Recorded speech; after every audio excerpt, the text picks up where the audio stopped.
Hi, I'm Steve Clemons, and I have a question. Is Trump's thrashing of the Democratic Party a sign of a great realignment in American politics? Let's get to the bottom line.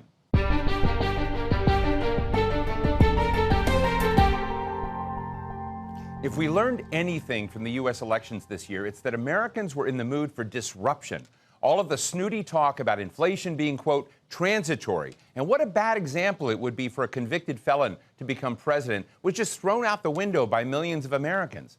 Folks who Democrats could always count on, like young men and women, African Americans, and Latinos, came out in droves for the Republican Party. Even states where the Democrats always thought they were safe, like New York and New Jersey, saw an erosion of support. So has the table flipped in American politics? Is the Republican Party, led by Trump's MAGA movement, now the voice of blue-collar America, in opposition to the elitism of the Democratic Party? And is this a temporary glitch or a sea change in the country? Today we're talking with historian Geoff Kabaservice, Vice President of Political Studies at the Niskanen Center and author of Rule and Ruin, The Downfall of Moderation and the Destruction of the Republican Party.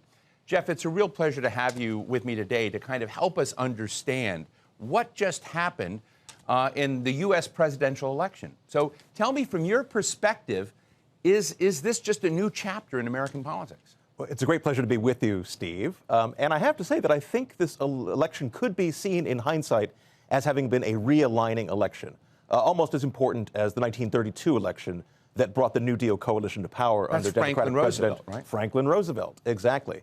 Because what we're seeing now is that the Republican Party is the party not just of the white working class, but of a multiracial, multi-ethnic working class. We really have gotten into a situation where the electorate is polarized by degrees, and there are two-thirds of the country that don't have a college degree. And they see themselves as really being opposed to the college-bearing elite. And that's a problem for Democrats. So populism basically just won in America. And we've seen populist movements around the world, but it's happened here in the United States. And populism usually means not a lot of care and concern about the global scene, a lot of focus on the United States. In my mind, it looks a little bit like pugnacious nationalism. Tell me where I'm wrong. You're not wrong. You're exactly right. And what we've seen play out in this election is what we've seen play out in a lot of countries around the world. There's a lot of upset on the part, particularly of working classes, about the influx of migrants. There's a lot of concern about public disorder and crime. And there's a lot of concern about inflation. And people are not understanding of the fact that inflation was a worldwide phenomenon coming out of the pandemic. People hate inflation. Inflation tends to be a president killer in American history. And I think we've seen the results of that in this election as well.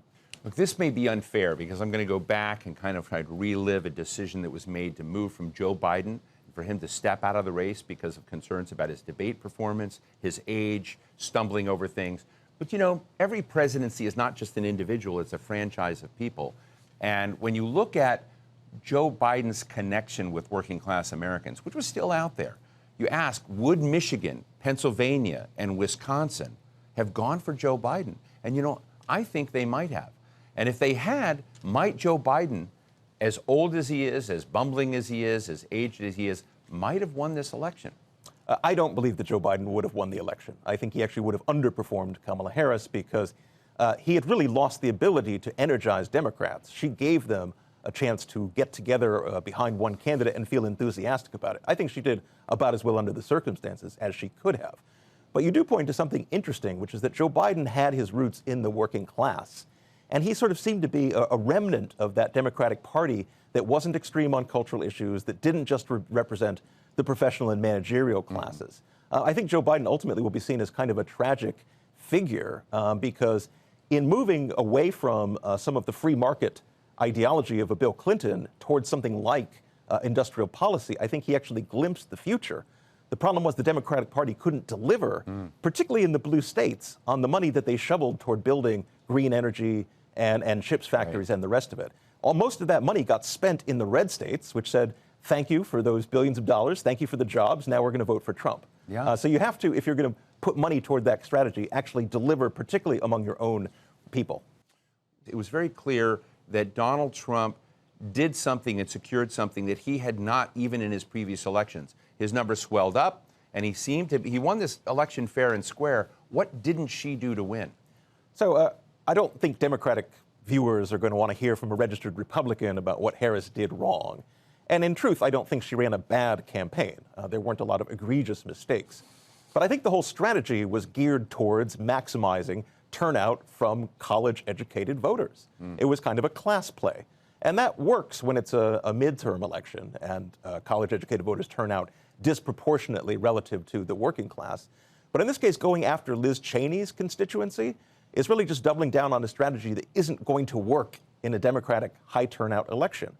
And in this case, Harris didn't know what she didn't know, and her whole campaign didn't feel the actual pain that the working class does feel from inflation, and they didn't actually have any sense of why these concerns about immigration and crime and public disorder and cultural disconnection between the elite and the working class was so important. Can you tell our audiences a little bit more about Liz Cheney and what she represented in the Republican Party, daughter of a former vice president, a real war hawk, Dick Cheney? So Liz Cheney had some troubles in the Republican Party, but tell our audience more. So Liz Cheney, daughter of Dick Cheney, the former vice president under George W. Bush, was a down-the-line conservative on every issue, including the importance of adhering to law and order and the Constitution.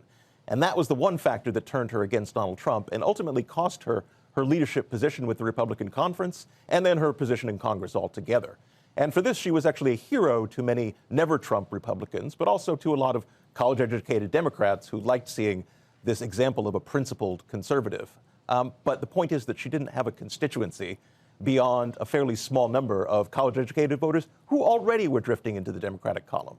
So to some extent, she turned off the Democrats' progressive faction, who remember the Iraq War and Dick Cheney's failures there. But she also didn't really bring a lot to the Democrats, as it turned out, relative to what they lost in terms of working-class voters. You know, I've had the privilege of knowing a lot of Republicans, including President George W. Bush, whom I just saw a few weeks ago, John McCain, Mitt Romney, Chuck Hagel.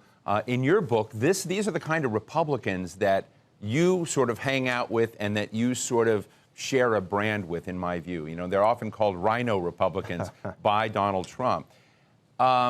Is it strange that so many people who ran as the Republican candidate for president would no longer fit in today's Republican Party?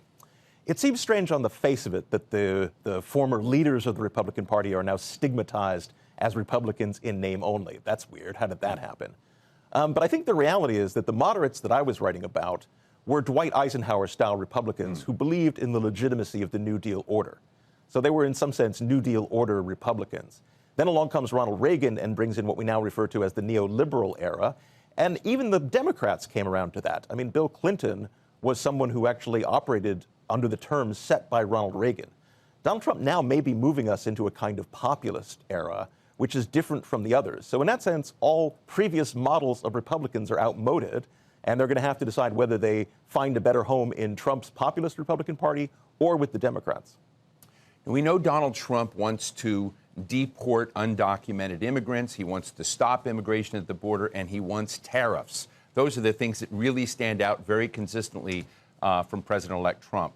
What are the other tenets of Trumpism? Well, I think you've identified the key tenets of Trumpism. And this is interesting because Donald Trump has the opportunity to really have this be a realigning election that will be felt perhaps a generation into the future.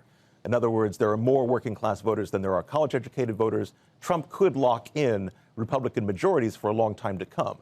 But in addition to the importance of tariffs, the importance of, I guess I would call it muscular unilateralism, an America that may have alliances but isn't bound by them, in addition to his desire to deport immigrants, Trump is also a chaos president. And he doesn't like the deep state, by which he means really any people in the civil service who might actually have a greater fidelity to the Constitution and the rule of law than to what Donald Trump wants to have done at any given moment. So Trump could actually undo what he has made in this election. Are we running that risk of becoming a kind of new Soviet order where you've got political people put into jobs that were previously held by nonpartisan experts that were looking at the weather and how to deal with environmental issues or how to work in developing and deploying what the federal government was supposed to do by way of highways and data and all of this? I'm just sort of interested in, is anybody worried about the death of expertise? the Schedule F idea, which Donald Trump tried to implement. Tell our audience what Schedule F Schedule means. F is essentially a plan to reclassify career civil servants as people who can be fired or transferred at will. In a lot of ways, this is actually going back well further into American history to the spoils system of Andrew Jackson. Trump would like to get rid of these so-called deep state bureaucrats and replace them with absolute Trumpian loyalists who will do whatever he says. But as you point out, these are people without any particular expertise, and there are going to be significant costs to a government where positions of authority are occupied by people who don't know what they're doing. And yet at the same time, when I go onto university campuses, talk to some of the administrators there, they strike me as Soviet apparatchiks. So there's a sense in which ideology and loyalty to a particular cause are becoming more important than expertise across the board in these two separate camps. Do you think that's still the case as we hear about panels that are going to purge generals from the Pentagon that Donald Trump doesn't like, or that were involved in certain decisions they were ordered to do, and come up with a kind of Trump-approved command staff of the United States military forces? Yeah, when we talk about purging of generals, that also sounds a lot like what Stalin did in the 1930s, and it didn't work out too well for him in the short term when Nazi Germany invaded. I think generally the viewpoint of the military is going to be very different from that of the Trump populists in a really important way. We're in a Cold War with China. China is outcompeting us in terms of manufacturing. They have a 10-to-1 advantage. But they're also now starting to outcompete us in terms of scientific and technological breakthroughs. And I'm kind of a Dwight Eisenhower Republican at heart. And, Eisenhower laid the foundations for our victory in the Cold War, and he did so by investing heavily in infrastructure, particularly with the highway program, but also in science and technology. He created DARPA, the research agency in the government. He funded advanced scientific research and the higher education. He also funded lots of college education. He believed strongly in a highly competent bureaucracy and strong alliances.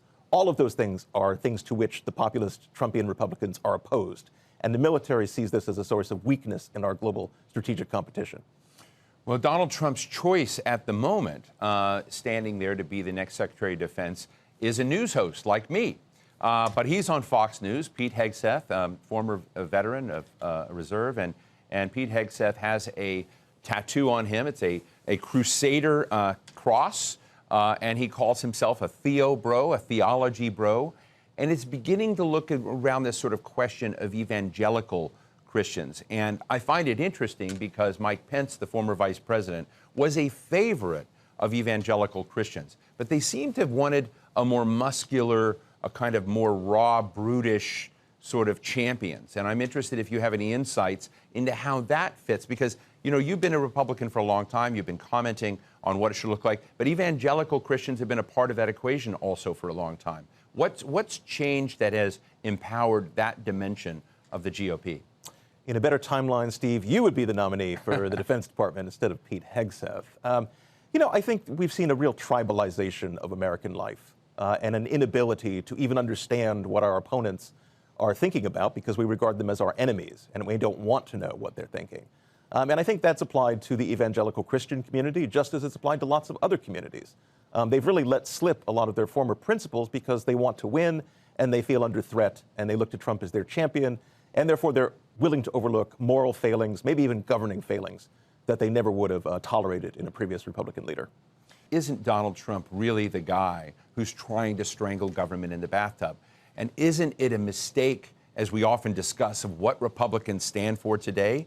We're trying to talk about policy and competition over views and policy and issues, when in fact Donald Trump seems more like a wrecking ball.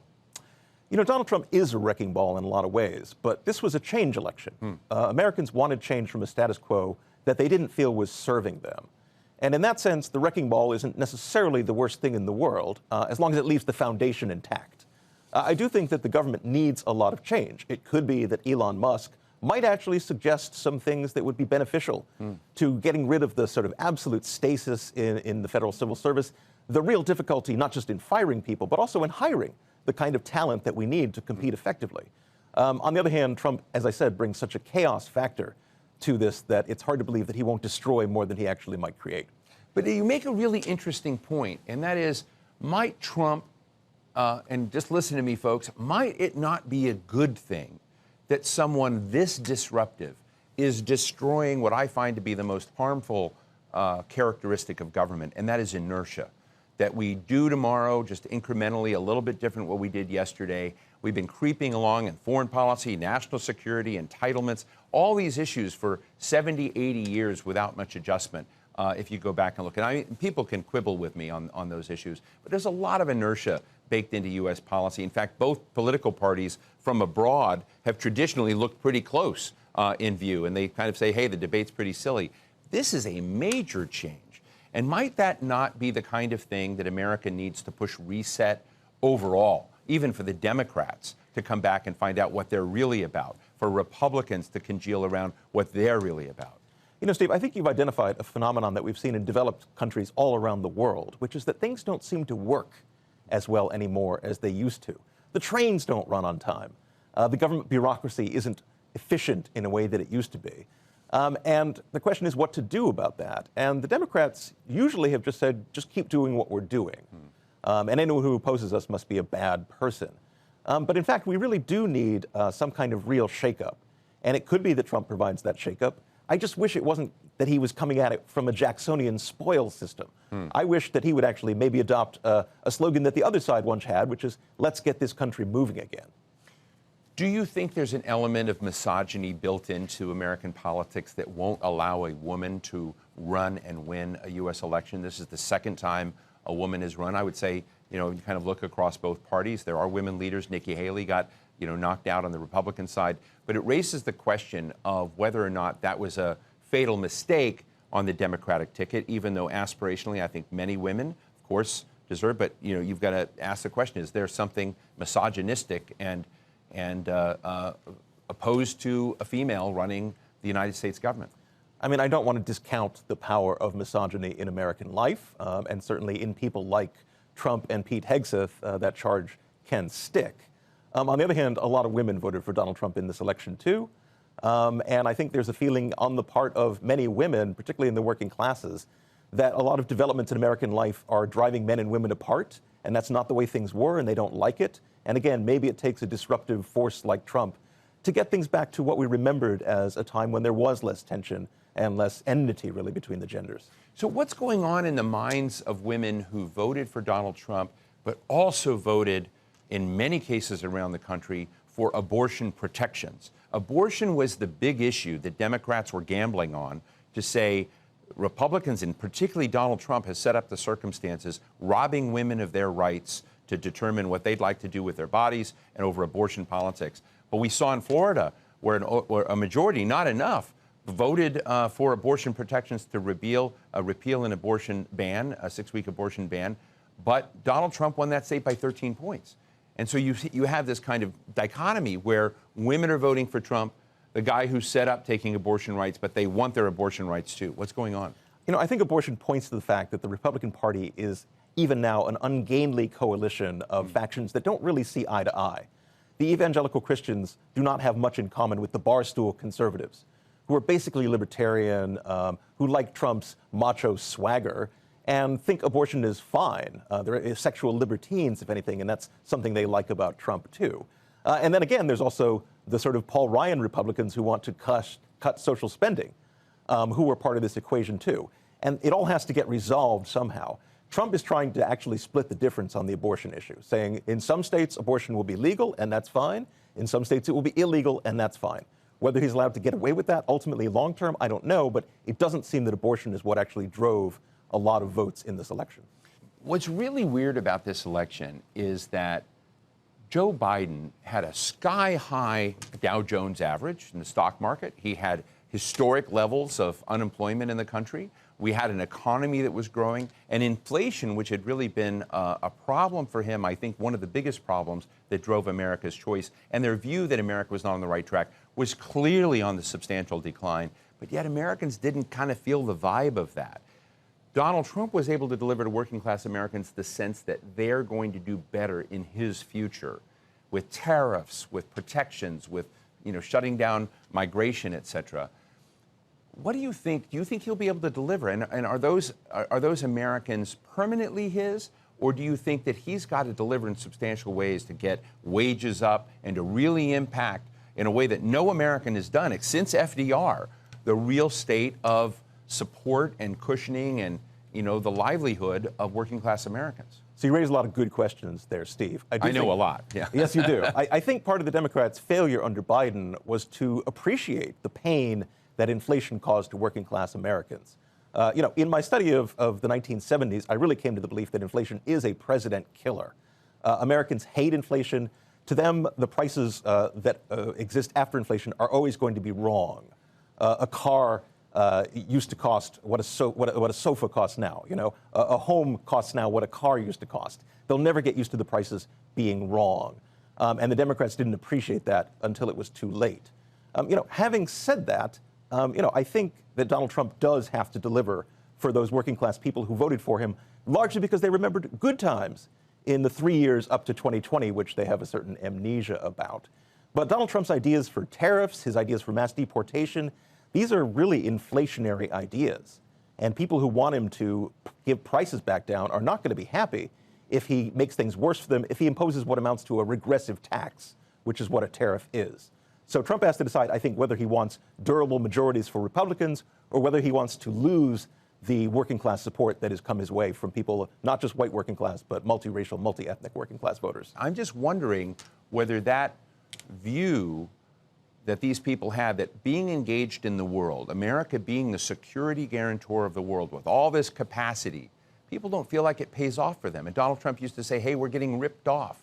Does all of that come back? Are we going to become basically a kind of semi-isolationist country and pull back from the world? So I do agree with you that Donald Trump was able to speak for and to people who felt left behind in a way that no other politician could. I actually think his pick of J.D. Vance turned out to be fairly prescient in that sense, too. Vance actually being an intellectual of sorts who's able to make a coherent program out of Trump's instincts. The problem here is that Donald Trump doesn't fundamentally believe in the post-World War II U.S.-led global order, right, which has done so much to make America a prosperous country, more prosperous than any other country in the world. It's what made America great back then. Absolutely. But is it what will make America great again? What I worry about is that Donald Trump really is kind of 19th century in his thinking. He believes in great powers, not a U.S.-led global order. And each great power has its own sphere of influence. And therefore, what China wants to do with regard to Taiwan, that's fine. What Russia wants to do with regard to Ukraine, that's fine too. The United States needs to tend to its own knitting. But the problem is our prosperity is undergirded by a free and open global trading order. And I think very few Americans will be happy if that goes away. Well, we will have to end it there. Historian and author Geoff Kabaservice, thank you so much for being with us today. Wonderful conversation. A real pleasure, Steve. Take care. So what's the bottom line? I interviewed then Vice President Joe Biden in 2016. That's when Hillary Clinton and Donald Trump were facing off in the presidential election. And Biden knew that the Democratic Party had a problem. He said, Steve, the problem with the Democrats today is that they've become a party of snobs. Now, listen to me. Not everybody agrees with Joe Biden on that.